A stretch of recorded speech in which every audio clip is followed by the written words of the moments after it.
Members of Youngstown City Council tonight were expecting specifics on how to erase next year's multi-million-dollar deficit. Well, what they got, they already knew, and it appears the current administration wants to leave the specifics to the next one. More details tonight on dealing with Youngstown's deficit. Right now, but you clean up the balance sheet. About 50 people, mostly city employees, along with Mayor-elect Tito Brown, were at tonight's Youngstown City Council meeting, expecting to hear who would be laid off next year. They looked to Finance Director Dave Bazanich, but Bazanich had no specifics. It's a little bit disingenuous for myself to put together a go-forward plan when I don't plan on being the go-forward person to implement it. What is it that you were trying to get out of this meeting then, if you didn't bring us anything new?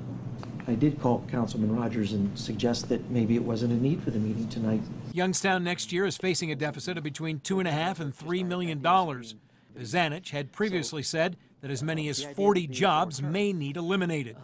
Charles Beck works in the Parks Department. He says during the last layoffs, his union, AFSCME Local 2312, took the brunt of the layoffs.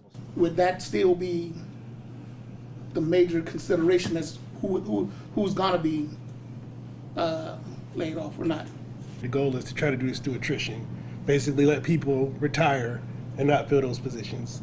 I don't think any of us wanted to have to lay anybody off. After the meeting, the mayor-elect said he was okay with decisions being made now. Actually, I don't think we should wait to January 1st. If it's a reduction and working some of those options that will help the budget, I think we should do it right now. Councilwoman Lauren McNally admits she was frustrated with the finance director.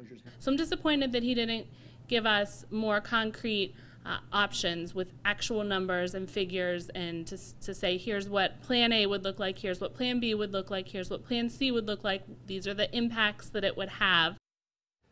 No further meetings have been scheduled to discuss next year's budget and the possibility of layoffs. This may be something that won't be decided until early next year when the Tito Brown administration takes over.